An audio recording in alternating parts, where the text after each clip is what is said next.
लगभग 300 साल पहले कुलधारा गांव सिर्फ एक गांव नहीं था, वहां खुशियों से भरी एक दुनिया बसती थी। लेकिन फिर एक रात कुछ ऐसा हुआ कि जिसने सब बदल दिया। ना वहां कोई लड़ाई हुई, ना कोई युद्ध हुआ, ना ही कोई शोर उठा। बस सुबह होते होते पूरा गांव खाली हो चुका था। आज तक कोई नहीं जान पाया कि ये फैसला डर से लिया गया था या सम्मान बचाने के लिए। क्या सच्चाई है इस गांव के पीछे के लोगों के गायब होने की? पूरी सच्चाई को आज हम इस वीडियो में क्लियर करने वाले हैं, तो वीडियो में एंड तक जरूर बने रहिए। देखिए, रेगिस्तान की रेत में छिपी कुछ कहानियां ऐसी भी होती हैं जो समय के साथ खत्म नहीं होती, बल्कि और गहरी होती चली जाती हैं। ऐसी एक कहानी है राजस्थान के जैसलमेर से कुछ दूर एक जगह, जी हाँ, कुलधारा।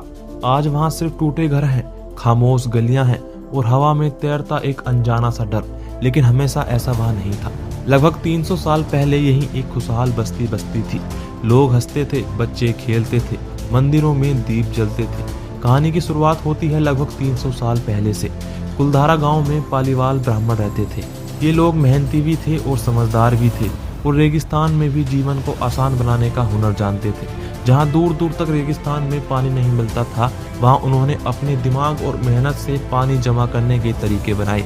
छोटे छोटे तालाब बनाए, पानी रोकने की दीवारें बनाई और खेतों तक पानी पहुंचाने की व्यवस्था बनाई। इसी वजह से कुलधारा गांव सिर्फ एक गांव नहीं था, बल्कि एक मिसाल था।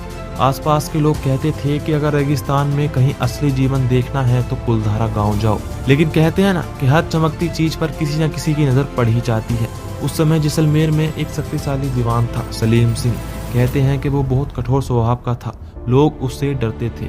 और फिर एक दिन उसकी नजर कुलधारा गांव की एक सुंदर लड़की पर पड़ी। कहानी के अनुसार वह उस लड़की से शादी करना चाहता था, पर यह इच्छा उस लड़की या गांव वालों की नहीं थी। ये आदेश था उस कठोर स्वभाव के सलीम सिंह का। गांव वालों के लिए ये सिर्फ रिश्ता नहीं था, ये उनकी इज्जत का सवाल बन गया। इस आदेश के बाद रात को उस गांव में पंचायत बैठी। बहुत से बुजुर्ग इकट्ठा हुए। दीपक की हल्की रोशनी में सबने एक दूसरे की आंखों में देखा। कोई शोर नहीं, बस चिंता थी। कुछ लोग बोले कि अगर हमने सलीम सिंह को मना करा तो हमें सजा मिलेगी, और कुछ ने कहा कि अगर हमने हामी भरी तो हमारा आत्मसम्मान जाएगा। बहुत देर तक इस मुद्दे पर वहां चर्चा चली और फिर एक फैसला लिया गया। ऐसा फैसला जिसने इतिहास बदल दिया। उस रात कुलधारा में कुछ अजीब हुआ। ना ही कोई युद्ध हुआ, ना ही किसी की चीख आई, ना ही कोई आग लगी। बस धीरे धीरे लोग अपने घरों से निकले। वहां की औरतों ने अपने बच्चों को उठाया, मर्दों ने जरूरी सामान बांधा, किसी ने पीछे मुड़कर तक नहीं देखा। कहते हैं कि सिर्फ कुलधारा ही नहीं, आसपास के कई गांव भी उसी रात खाली हो गए। जब सुबह सूरज उगा तो कुलधारा गांव पूरी तरह बदल चुका था। जहां कल तक जीवन था, वहां आज सिर्फ सन्नाटा था। खुले दरवाजे, सूने आंगन और रेत पर पैरों के निशान। कुछ दूर जाकर ये पैरों के निशान भी गायब हो जाते थे। लोग हैरान थे, किसी को समझ नहीं आया कि इतनी बड़ी आबादी एक साथ कैसे गायब हो गई। इसी रहस्य में समय बीतता गया और कुलधारा की कहानी एक रहस्य बनती चली गई। कुछ लोग कहते हैं कि जाते समय गांव वालों ने इस जगह को श्राप दिया था। उन्होंने कहा, जो भी यहाँ बसने की कोशिश करेगा उसे सुख कभी नहीं मिलेगा। सालों बाद कई लोगों ने वहां रहने की कोशिश भी की, पर कोई ज्यादा समय टिक नहीं पाया। रात होते ही अजीब सी बेचैनी महसूस होती थी, जैसे कोई देख रहा हो, जैसे दीवारें कुछ कहना चाहती हो। लेकिन हर कहानी का एक दूसरा पहलू भी होता है। इतिहास के जानकार कहते हैं कि शायद ये सिर्फ एक डर और कल्पना का हिस्सा है। उनके अनुसार उस समय रेगिस्तान में पानी की भारी कमी होने लगी थी, बारिश कम हो रही थी, खेत सूख रहे थे, साथ ही शासकों के कर बढ़ते जा रहे थे। हो सकता है कि गांव वालों ने समझदारी से फैसला लिया हो कि अब यहाँ रहना मुश्किल है, और जब उन्होंने एक साथ गांव छोड़ा तो लोगों ने उस घटना को रहस्य और सांप की कहानी बना दिया।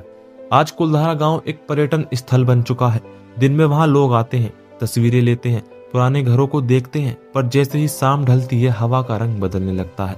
रेत की खुशबू में एक अजीब सा खालीपन महसूस होता है। सूरज डूबते ही वहां रुकने की इजाजत तक भी नहीं दी जाती। कुछ लोग कहते हैं कि ये सिर्फ सुरक्षा के लिए है, लेकिन कुछ का मानना है कि रात को कुलधारा अलग होता है। कई यात्रियों ने ये भी दावा किया है कि उन्होंने वहां अजीब आवाज सुनी, किसी की कदमों की, किसी के फुसफुसाने की। सच क्या है, कोई पक्के तौर पर यह नहीं कह सकता, लेकिन एक बात साफ है, कुलधारा सिर्फ पत्थरों का ढेर नहीं है, यह इंसानी फैसलों की कहानी है। इज्जत के लिए लिया गया कदम या हालात से मजबूर होकर किया गया पलायन। जब आप वहां चलते हैं तो लगता है जैसे समय रुक गया हो। हर टूटी दीवार, हर खाली खिड़की जैसे बीते लोगों की यादें संभाले बैठी हो। कुछ लोग इसे डरावनी जगह कहते हैं, कुछ इसे इतिहास का हिस्सा, पर असली सवाल आज भी वही है, क्या कुलधारा सच में स्थापित है या सिर्फ इंसानों की बनाई एक कहानी जो पीढ़ी दर पीढ़ी सुनाई जाती रही?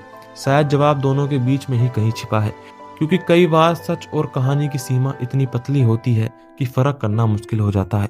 रेगिस्तान की हवा आज भी वहां बहती है, मंदिर आज भी वहां खड़े हैं, पर आवाजें गायब हैं। कुलधारा गांव हमें याद दिलाता है कि सभ्यताएं सिर्फ दुश्मनों से नहीं बल्कि हालातों से भी खत्म हो जाती हैं। और कभी कभी सबसे बड़ा रहस्य ये नहीं होता कि लोग क्यों गए, बल्कि ये होता है कि उन्होंने पीछे मुड़कर तक भी नहीं देखा। शायद उस रात जब पूरा गांव जा रहा था, किसी बच्चे ने आखिरी बार अपने घर को देखा होगा और किसी बुजुर्ग ने आसमान की तरफ देखकर सोचा होगा क्या हम सही कर रहे हैं। लेकिन जवाब देने वाला वहां कोई नहीं था तो बस वहां रेत और एक लंबी खामोशी। आज भी जब सूरज की पहली किरण कुलधारा की दीवारों पर पड़ती है तो ऐसा लगता है कि जैसे कोई पुरानी कहानी फिर से जीवित हो उठी हो। एक ऐसी कहानी जो डर से ज्यादा इंसानियत की है, जो रहस्य से ज्यादा फैसले की है।